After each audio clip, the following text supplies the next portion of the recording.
Boa noite, gente. Hoje a gente vai falar de um tema, né, que é muito, muito importante quando nós estamos falando sobre o direito coletivo do trabalho. Porque ele, na verdade, ele vem trazendo para a gente uma possibilidade da gente ter uma visão, né, do todo quando a gente está falando em direito coletivo. Então, essa questão da unicidade sindical, ela é muito importante e a gente não pode, então, perder de vista, tá? Então, quando a gente está falando da liberdade sindical, a primeira coisa que a gente tem que ter em mente, a gente acabou de ver, né, uma das nossa primeira aula, a gente falou sobre a OIT, Organização Internacional do Trabalho. A gente viu que a OIT, ela traz para a gente, né, vários princípios e várias convenções e recomendações que o Brasil deve, né, como país membro da OIT, referendar, né, para que haja aplicabilidade de tudo aquilo que for mais seguro, que for possível a gente dar garantias, né, aos empregados. Mas o que acontece? A OIT, ela tem que, como postulado básico dela, o princípio da liberdade sindical, tá? Esse vamos dizer assim, é o grande chavão dela, principalmente quando nós estamos a falar da Convenção 87 da OIT. Tá? Só que, embora o Brasil, né, ele traga, de certa maneira, no artigo 8º da Constituição, a base da unicidade sindical, nós temos que observar que ele, até hoje, não pôde ratificar essa convenção. Então, vocês vão me permitir, eu já tinha pedido a vocês que lessem em casa, né? Mas, de repente, todo mundo não pôde fazer o exercício, então eu vou ler para vocês o artigo 8º da Constituição. Prestem atenção, porque depois a gente vai fazer uma secção naquilo que a gente precisa, tá? Então, o artigo 8º da Constituição, ele diz lá, é livre associação profissional ou sindical, observado o seguinte. Então, ele está falando o quê? É possível, é plenamente lícito, né, a gente ter as associações profissionais, que são denominadas também, né, e outras de associações sindicais. Inciso 1. A lei não exigirá autorização do Estado para a fundação de sindicato, ressalvado o registro no órgão competente, vedadas ao poder público a interferência e a intervenção na organização sindical. Então, isso aqui, ele vem trazendo o quê?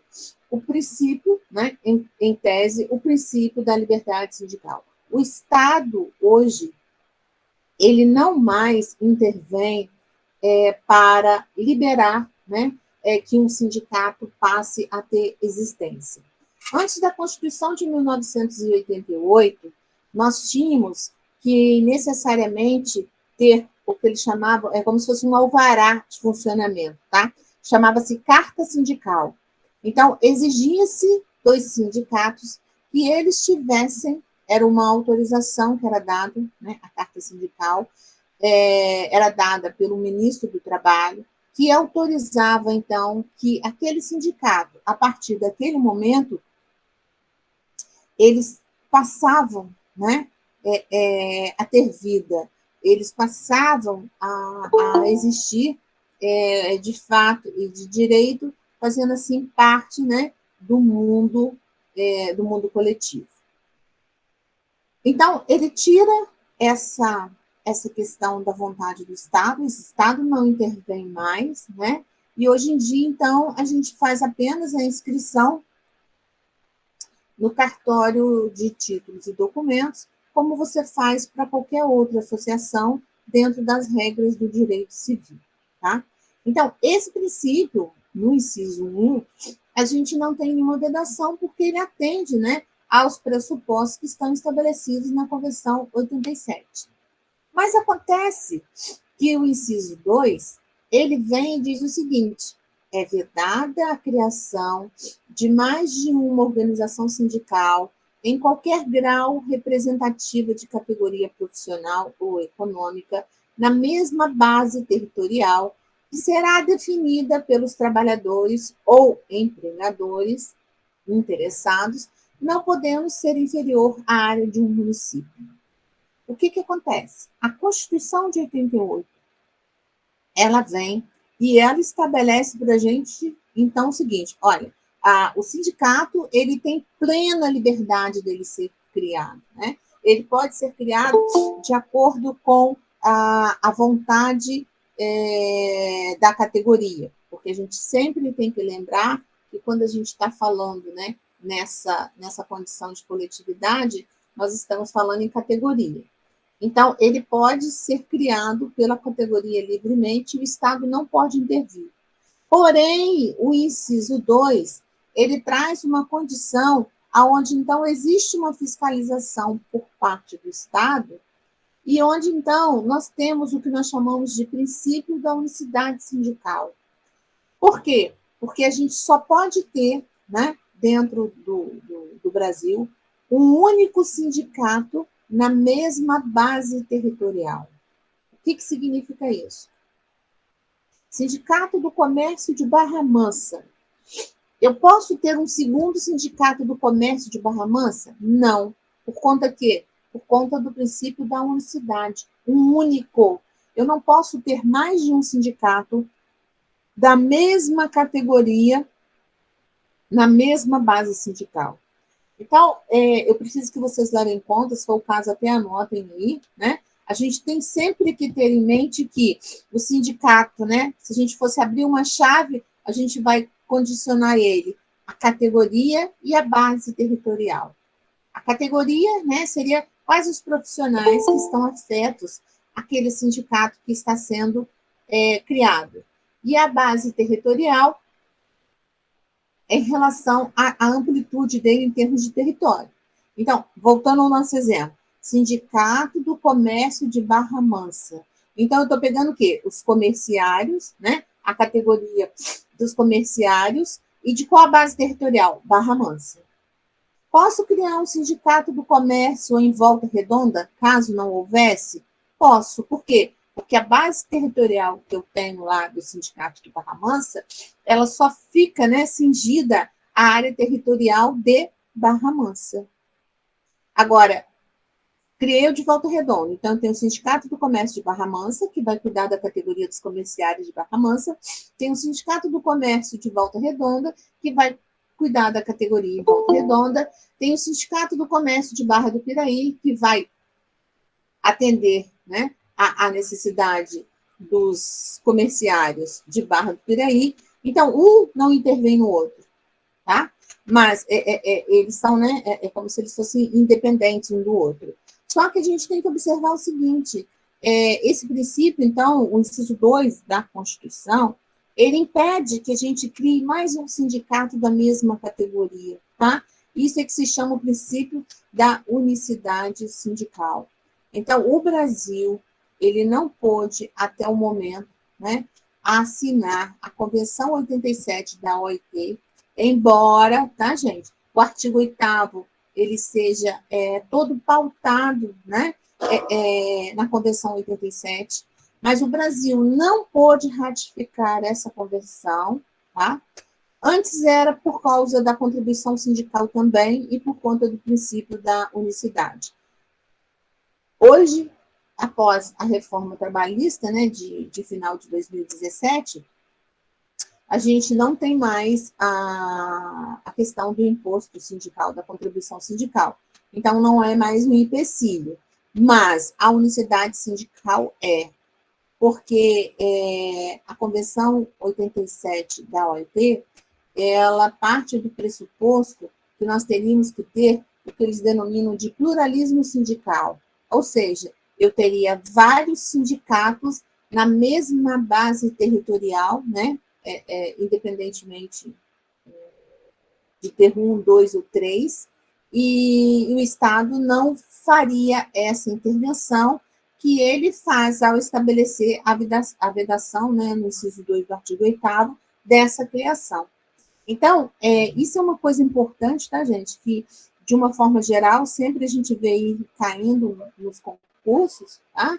E as pessoas ainda se equivocam. Então, nós, no Brasil, adotamos o princípio da unicidade, ou seja, um único sindicato na mesma base territorial. Eu não posso ter mais de um sindicato na mesma base. Tem que haver a respeito à unicidade. Por conta do princípio da unicidade, embora o artigo 8º, né, ele venha estabelecendo, né, várias regras básicas da Convenção 87 da OIT, até o momento o Brasil não pôde, né, ratificar essa convenção por conta desse princípio, tá? Alguns autores, mas aí não são todos, mas alguns autores chamam a atenção também que uma das imposições que eles acham que o Estado acaba interferindo em criar os sindicatos por categoria, né? Aqui a gente faz essa diferenciação. Então, a gente tem a categoria dos empregados, a categoria dos empregadores, né? De uma forma geral, a gente aí é claro que aí você vai ter comércio, vai ter indústria, né? Vai ter vários tipos de empregados dentro desse contexto, e você também tem a categoria dos profissionais, né? Dos autônomos, né? Então, você se cingiria em categoria. Alguns autores entendem que o fato de a gente fixar também a necessidade, né, de ter as categorias, isso de alguma forma acaba interferindo de que o Estado faça, né, mais uma secção dentro do contexto do direito sindical, o que, então, esbarraria na Convenção 87, porque a Convenção 87, ela plenamente preconiza, né, estabelece que a gente tem que dar plena mobilidade, plena condição para que o sindicato exista, né, sem qualquer intervenção do Estado, tá? Então, esse inciso segundo, você se lembra aí que nós estamos falando, então, no que eles chamam de princípio da unicidade sindical, mas que, em regra, né, no Brasil hoje, por conta do que vem estabelecido de uma forma geral no artigo 8º da Constituição, entende-se que, embora a gente não tenha referendado a Convenção 87 da OIT, nós trouxemos os princípios da liberdade sindical. O inciso 3º, ele fala lá, ao sindicato cabe a defesa dos direitos e interesses coletivos ou individuais da categoria, inclusive em questões judiciais ou administrativa. Então, quem é que tem direito, né, de defender, né, a categoria? Quer administrativamente, quer juridicamente. É o sindicato, tá? Essa competência, ela vale para o sindicato. A gente tem sempre que lembrar que no sistema piramidal brasileiro, né, a gente tem o sindicato na base, a federação no meio e a confederação no ápice, né? Então, quem atende de forma geral os empregados, quem está ali naquela base, é justamente o sindicato. Então, ele que tem essa legitimidade. O inciso 4º fala que, no caso, a Assembleia ela vai fixar a contribuição, né, que, se tratando de categoria profissional, será descontada em folha para o custeio do sistema confederativo da representação sindical. Esse inciso 4º, ele cria o que vocês vão ver mais tarde, a gente vai ver na próxima aula, que se chama contribuição confederativa, que é para fazer face ao sistema confederativo brasileiro. 5, esse também é muito importante, né? Ninguém será obrigado a filiar-se ou manter-se filiado. Ou seja, ninguém né, enquanto membro de uma categoria, tem a obrigação legal de se sindicalizar, ou então, se for sindicalizado, de sair. É o que a gente fala na liberdade sindical positiva e negativa. Então, dentro da minha liberdade, né, enquanto membro de uma categoria, ninguém pode me obrigar a fazer a minha inscrição como associado. Quem tem que decidir isso é a minha vontade. Eu tenho liberdade de escolha. Essa é a característica que a lei traz para a gente. Então, dentro do princípio, né, da liberdade sindical, eu tenho também o princípio de me associar positivo, liberdade positiva, ou o princípio da liberdade negativa. Se eu faço parte de um sindicato, eu então posso pedir para me desfiliar. Isso é comum e ninguém pode me obrigar. Não pode ter uma norma coletiva estabelecendo que seja observado isso como uma regra geral em nenhuma empresa. Ok? Outro importante. Professor. Oi. Não sei se a pergunta é meio idiota, mas... Você pode perguntar no final, só porque a gente está gravando a aula, Eduardo. Ok. Tá? No final eu vou abrir para perguntas. Anota aí, por favor. Outra característica que nós temos que ele fala no 6 é obrigatória a participação dos sindicatos nas negociações coletivas de trabalho. Então, regra geral, a gente vai ver que existe uma exceção, mas regra geral, necessariamente, o sindicato é quem tem legitimidade, né, para participar das negociações coletivas. Quando a gente fala em negociações coletivas, nós estamos falando em acordo ou convenção coletiva. Então, no acordo de convenção coletiva, quem tem essa possibilidade de participação é o sindicato. A gente vai ver que existe uma exceção que a gente pode, então, ter, né, no caso de recusa do sindicato à federação, no caso de recusa da federação à confederação, e no caso de recusa de todos eles, a gente, então, passar essa legitimidade aos próprios empregados. Mas isso é tratado como muita exceção, eu não vou falar sobre isso agora, tá? Uma outra inovação que a Constituição traz, que, em regra, a gente verificava que os estatutos do sindicato se impunham contra, é que hoje o aposentado, né, que é filiado ao sindicato, ele tem direito de votar e de ser votado. Não existe nenhum impedimento legal quanto a essa filiação, né, e quanto à participação dele nas organizações sindical, tá?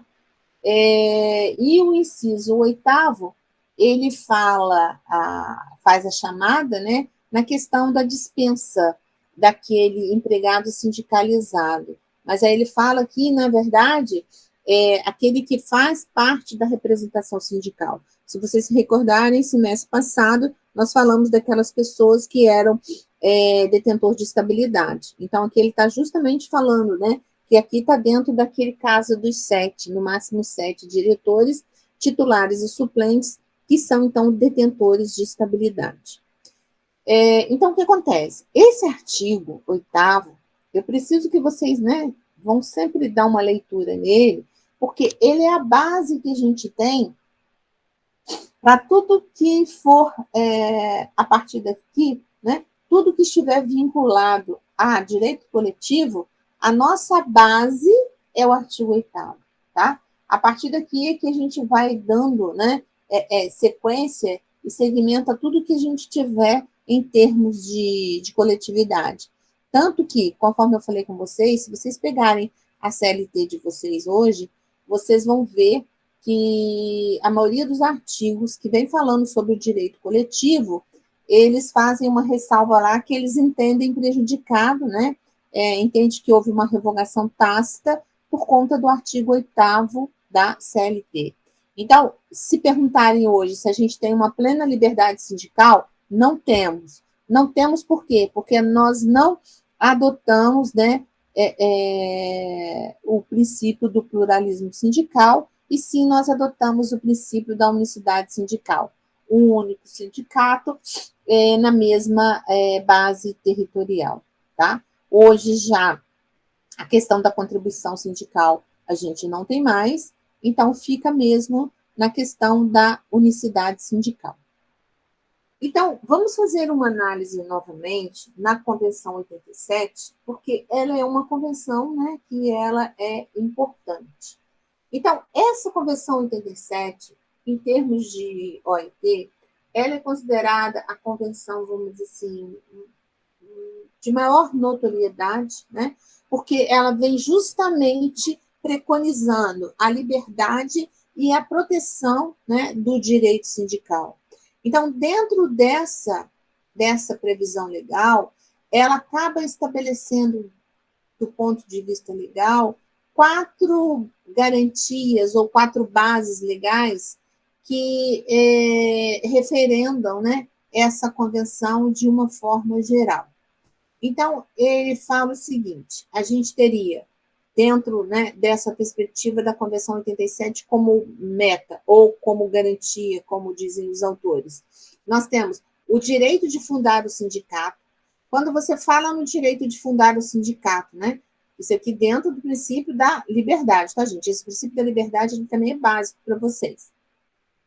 Quando falam no direito de fundação do sindicato, é fundar o sindicato sem que o Estado faça qualquer intervenção. O sindicato, ele vai, enquanto uma associação civil, né?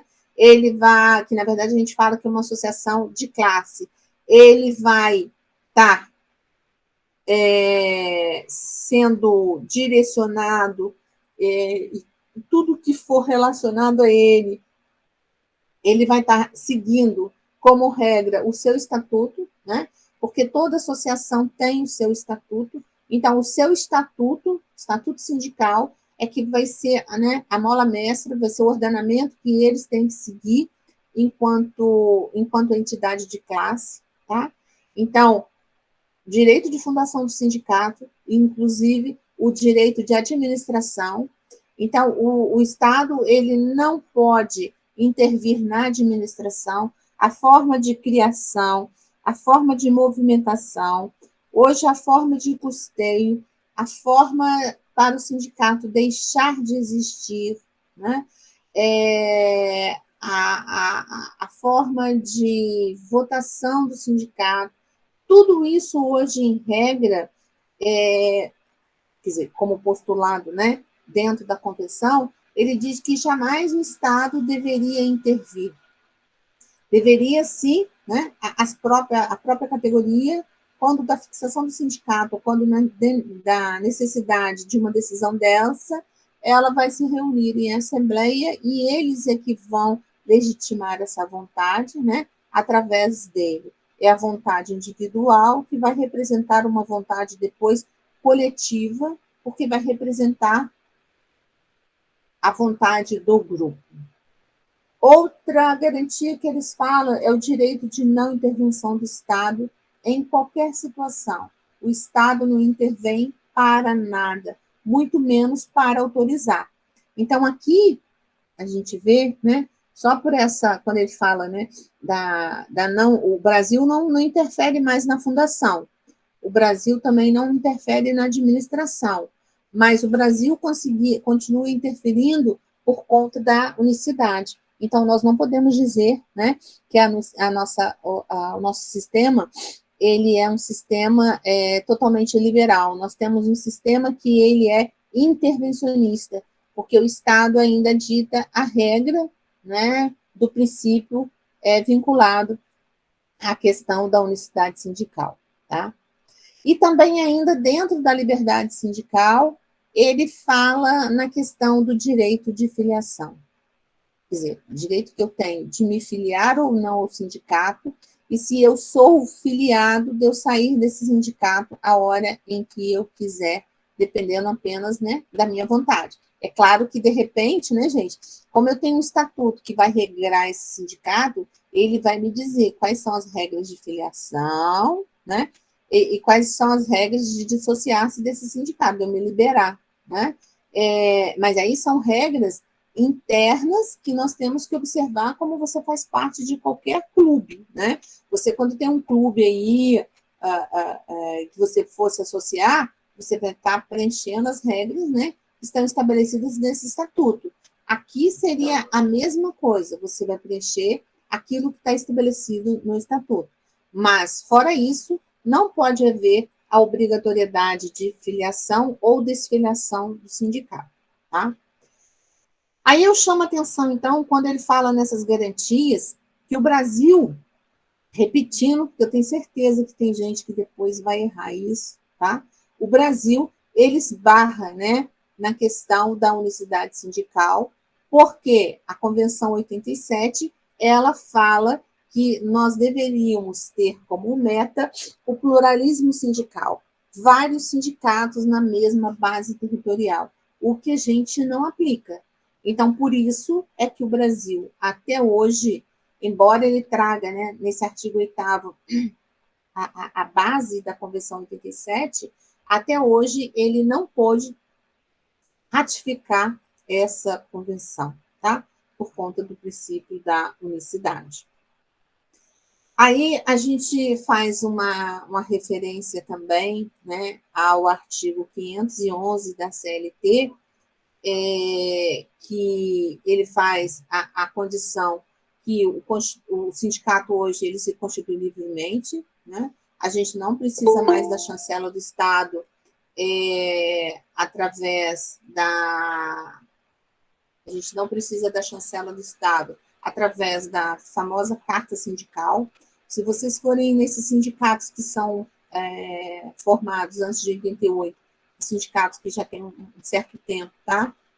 O próprio sindicato do comércio, os sindicatos bancários, sindicatos de engenheiros, sindicato da construção, vocês vão ver que lá eles ainda têm a antiga carta sindical, que era, né, como se fosse esse alvará de autorização, liberando eles ao funcionamento. E o artigo 511 também, ele fala no caso da associação dos empregados, né, eles poderem se associarem a um sindicato. Agora, observe o seguinte, se a pessoa, porque a pessoa ela pode ter 2 empregos, né? Se a pessoa ela tem 2 empregos e, consequentemente, então, ela exerce 2 atividades diferentes, ela pode se associar a 2 sindicatos diferentes. Isso não tem vedação. Igual ao meu caso, eu sou advogada e sou professora.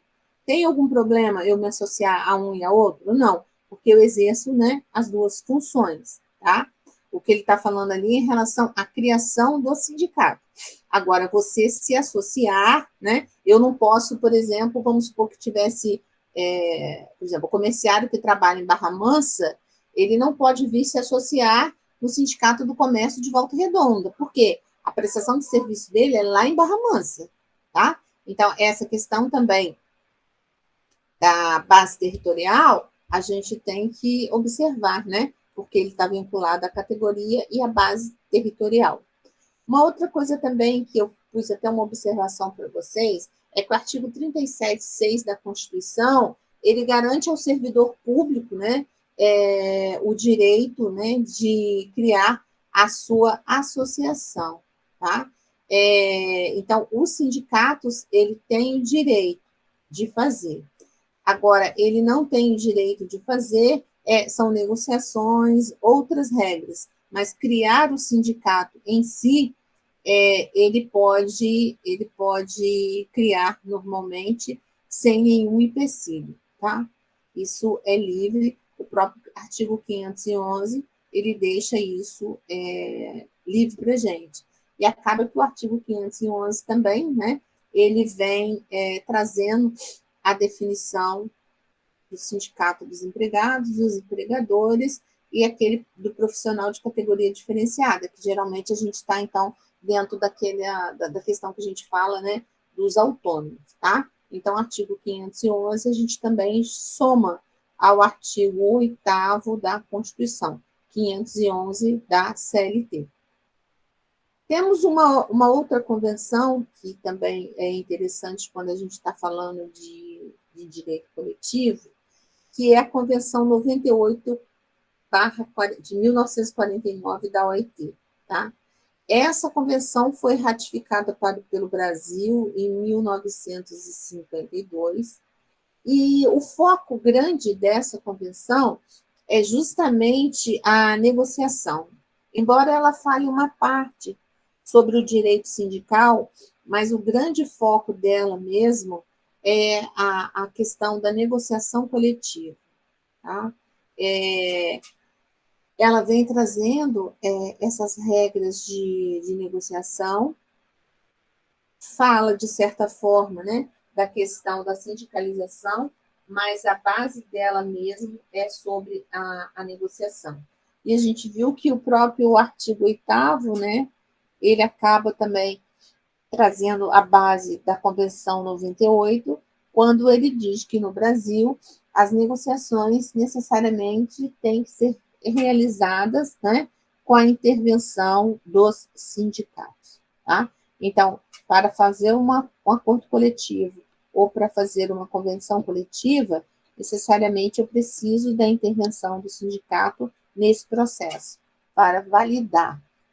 Lembrando que a gente vai ver mais tarde que uma norma coletiva ela não precisa ser homologada, tá? Não existe homologação, mas existe, né, a participação do sindicato neste contexto. Aí a gente tem assim que de autor para autor nós vamos ter variação quando a gente fala na classificação, tá? A classificação, vocês sabem que, na verdade, cada um dos autores, né, eles classificam de acordo com a sua vontade e a sua, vamos dizer assim, a sua liberalidade, né, o prisma, né, que cada um olha dentro do seu contexto. Aqui a gente pegou uma classificação básica, quando ele fala, então, na classificação da liberdade sindical. Eles dividem, então, que essa classificação ela pode ser em relação ao grupo profissional, em relação ao indivíduo e em relação ao Estado. Então, vejam que ele faz uma classificação praticamente tripartite, né? Vê o indivíduo, vê o grupo e vê o Estado. Quando a gente está falando numa liberdade sindical do ponto de vista do indivíduo, né? Então, a gente está vendo quem? A gente está vendo na pessoa. Se a gente está vendo na pessoa, é justamente a possibilidade que aquela pessoa tem de, por ela própria, de acordo com a sua vontade, livremente, ele fazer parte ou não daquele sindicato. Ou seja, dele se associar ou dele se desvincular do sindicato, né? Então, seria de entrar e sair livremente do sindicato de acordo com sua vontade. Eu não posso impor, princípio, inclusive, constitucional da liberdade positiva e liberdade negativa, né? Ninguém é obrigado a se sindicalizar-se ou desfiliar-se só porque você quer. Então, não posso fazer uma norma coletiva, né? Estabelecendo lá que para trabalhar em determinada empresa, você necessita, né, se sindicalizar. Isso fere o princípio da liberdade sindical. Vai contra o princípio da liberdade sindical. Então, é vedado no nosso ordenamento jurídico como princípio constitucional. Em relação à liberdade sindical, quando ele fala, né, em relação ao grupo profissional, ele está falando, então, vinculado à categoria, né? Então, seria em relação ao quê? A gente ter a criação do sindicato, né? A gente viu que o sindicato ele pode ser criado de acordo com a vontade do grupo, livremente. O grupo é quem decide, né, quanto à sua criação. Assim como as suas regras de funcionamento. É o próprio grupo quem vai definir o seu estatuto. O estatuto, então, é que vai regrar como é que vai ser, né, o funcionamento desse sindicato enquanto uma entidade sindical representante da categoria, né? O estatuto também, né, vai definir a relação dos sindicalizados dentro dos sindicatos, os seus direitos e os seus deveres, né? Tem essa possibilidade daí, dentro do grupo profissional, você criar, né, as federações e as confederações, porque lembrando que o sindicato ele é considerado um órgão não se utiliza essa terminologia, tá? Mas, a contrário senso, ele seria considerado um órgão inferior, enquanto que a federação e a confederação são órgãos superiores, são órgãos sindicais superiores, tá? Então, ele tem essa diferenciação. Quando a gente está falando em termos de superioridade, a gente vai dar ênfase não mais aos sindicatos. E quando se fala na autonomia privada coletiva, a gente já falou um pouquinho sobre isso quando a gente falou dos princípios do direito sindical, é justamente, né, essa possibilidade que você tem de forma privativa, mas coletivamente de você decidir as questões, né? É uma vontade, mas é uma vontade coletiva e não é uma vontade estatal. Ela não é uma autonomia pública, porque ela não tem a intervenção do Estado. É uma autonomia que é privada, tá? Então, por isso que ele fala nessa classificação em relação ao grupo. Já quando a gente fala na classificação em relação ao Estado, a gente já dá um foco justamente na não participação do Estado, né, na intervenção sindical. O Estado, hoje, de uma forma geral, preconizando a Convenção 87 da OIT, ele não deveria, de forma alguma, intervir em qualquer relação que esteja atrelada ao sindicato. Uma outra coisa que, às vezes, a gente não pensa, mas é importante, o sindicato, ele tem, né, uma relação muito grande com o Estado, tá? Existe uma integração entre Estado e sindicato. Por quê? Porque a partir do momento, por exemplo, em que eu estabeleço uma regra jurídica, né, e eu evito, então, que o empregado esteja em conflito, porque essa regra está sendo observada, eu estou sendo, é como se eu estivesse sendo um braço do Estado no sentido da pacificação social. Então, se diz que existe uma inter-relação entre sindicato e Estado, porque na verdade, é como se um necessitasse do outro, né, para que a gente consiga manter essa condição de pacificação, tá?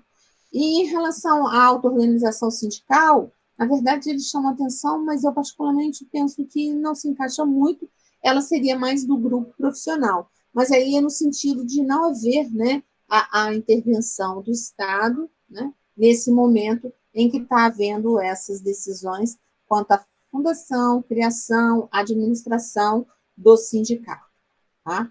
Então, essa é uma liberdade, né, classificação de uma forma geral.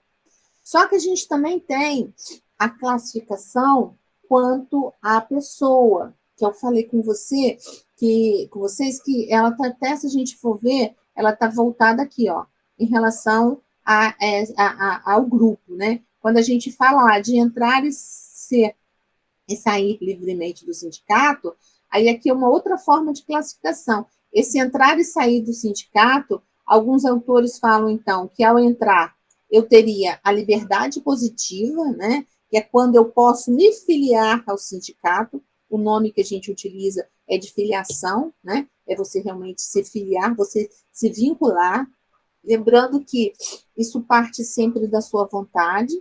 Já quando você fala na liberdade negativa, isso ainda quanto, né, liberdade sindical, tá, gente? Aquela condição que eu tenho de não poder ser obrigado, né, a me manter no sindicato. Então, eu posso sair do sindicato a qualquer momento, por isso que ele fala na desfiliação.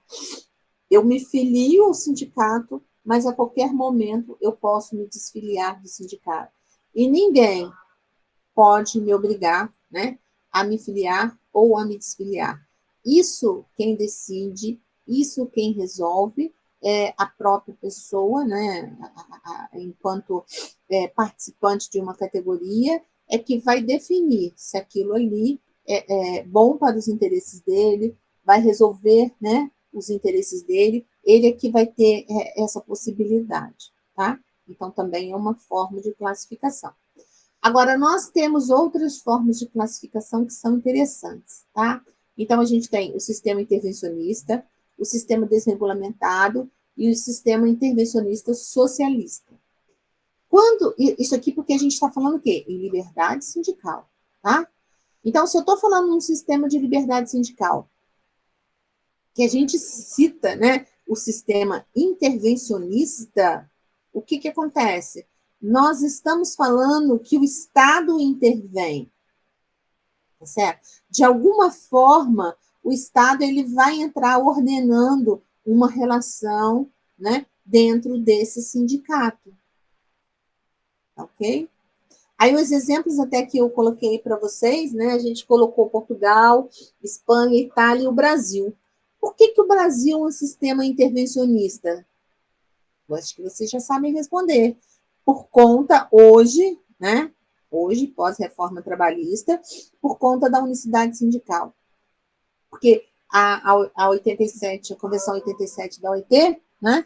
Ela fala que para a gente ter a plena liberdade, a gente deveria ter, então, a não participação, a não intervenção do Estado em nenhum momento. Seria livre, né? Criação, organização, funcionamento, custeio e dissolução do sindicato. Mas, por conta que a gente mantém lá no artigo 8º o princípio da unicidade, então, neste caso, se entende que o Brasil, né, ele não adota, tá, gente, a plena liberdade sindical por conta do princípio da unicidade. No restante, ele adota integralmente, né? Mas só que a gente, no geral, você não pode dizer que ele adota integralmente, justamente porque tem um senão aí por conta do princípio da unicidade.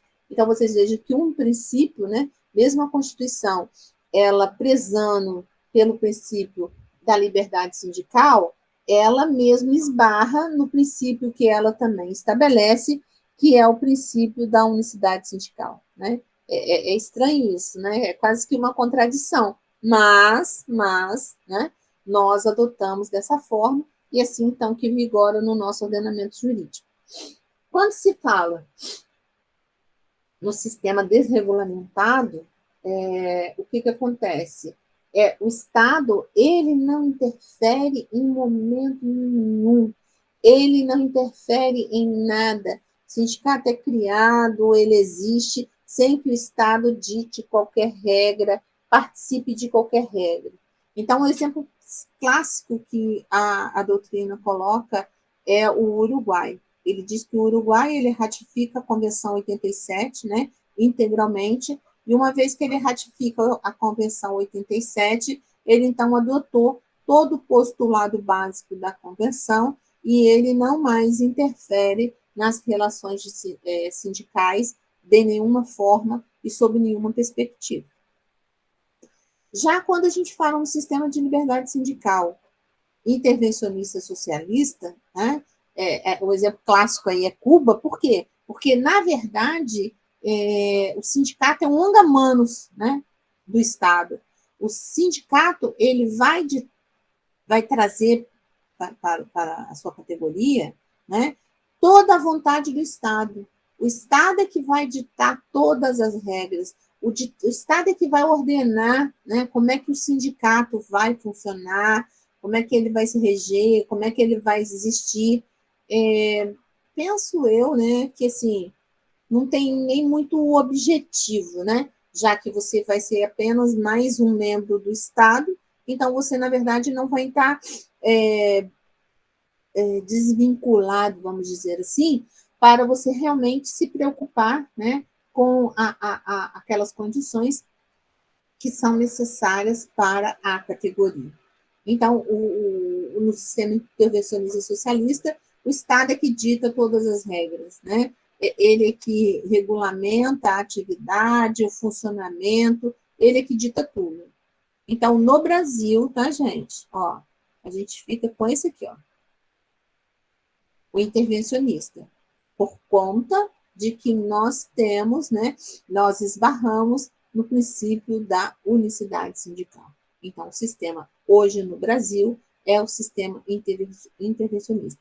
mesmo com a liberdade que veio, né, a liberdade e a autonomia, os princípios da liberdade e da autonomia sindical, que vieram preconizados no artigo 8º, tá? A gente também observa que, de uma forma geral, né, pela doutrina, que eles dizem que os sindicatos poderiam ser criados por um grupo de empresas, eles poderiam ser criados por empresas, por categoria e por profissão. No Brasil, nós adotamos, né, o sindicato organizado por categoria, tá? A gente não tem essa forma mistas. Então, a gente tem categoria de empregados e categoria de empregadores, ok? E em relação ao âmbito de aplicação do sindicato, ele pode ser municipal, ele pode ser distrital, ele pode ser intermunicipal, ele pode ser nacional, ele pode ser estadual, mas a gente tem que observar que o artigo 8º, né, além dele falar que no Brasil o sindicato se forma por categoria, aí abre uma chave aí, né, podia ter até aberto, categoria profissional e categoria econômica. Profissional, quando a gente está falando dos empregados, e econômica, quando a gente está falando de empregadores, mas ele restringe, né, que a área dele não pode ser inferior a um município, pode ser maior, mas pode não ser menor, tá? A gente vê, por exemplo, que a gente tem alguns sindicatos, por exemplo, que são estaduais. O pessoal que trabalha em posto de gasolina, por exemplo, o sindicato deles é do estado do Rio de Janeiro. Então, ele contempla todo mundo que está no Rio de Janeiro. Aí vocês vão perguntar assim, mas por que a gente não tem, né, um sindicato, por exemplo, do Sul Fluminense, ou um sindicato em Volta Redonda?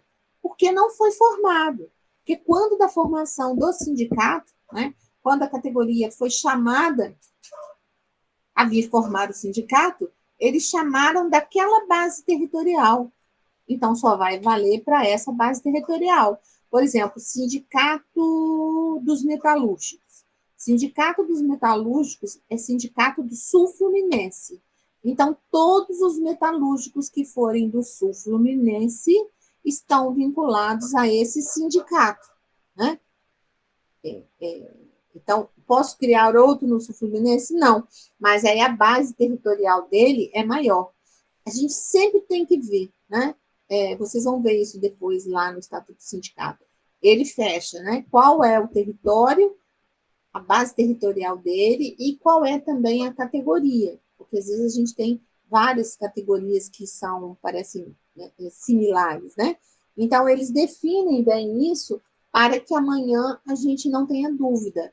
Até por conta da questão da sindicalização. Como eu falei para vocês, eu não posso ter uma pessoa, né, que está vinculada a um outro sindicato, a uma outra categoria, a uma outra base territorial, ele querer vir vincular naquele sindicato. A não ser que, não é regra geral, tá, gente? Seria uma exceção da exceção, que aquele sindicato permita. Mas, geralmente, os estatutos dos sindicatos, eles vêm fechados, né? Eles admitem que a gente tenha o associado, mas aquele associado, né, que faça parte da categoria, e não qualquer um associado.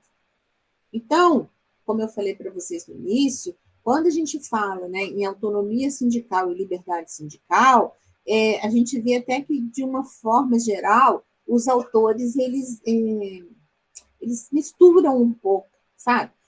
Quando eles vão montar essa nomenclatura, eles acabam confundindo um pouco o que é autonomia e o que é liberdade, tá?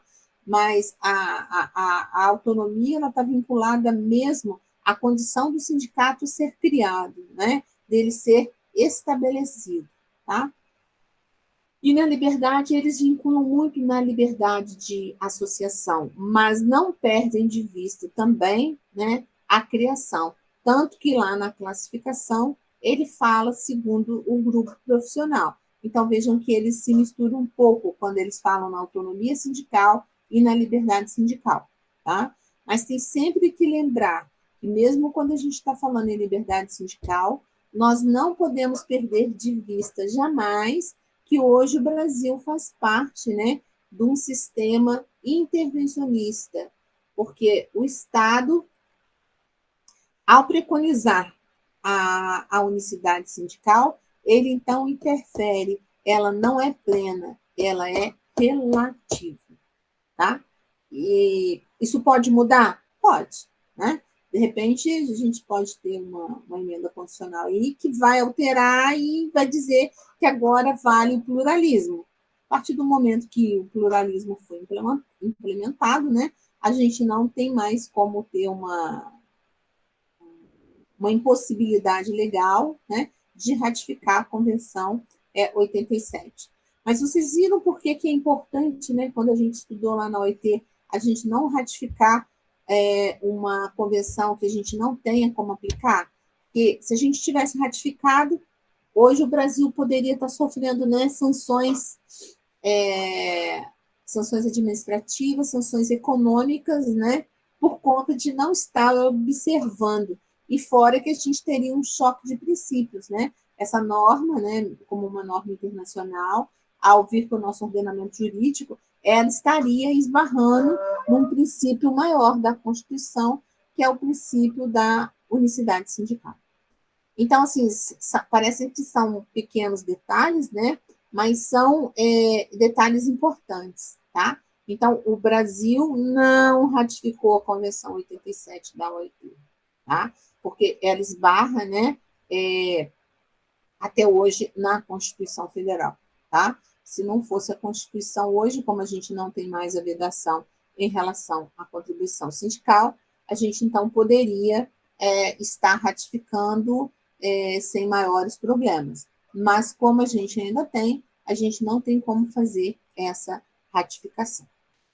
Vamos dizer assim, tudo que a gente viu é importante, mas em relação à questão da autonomia e da liberdade sindical, esses seriam os pontos mais, vamos dizer assim, importantes, mais como notórios que a gente teria que ver.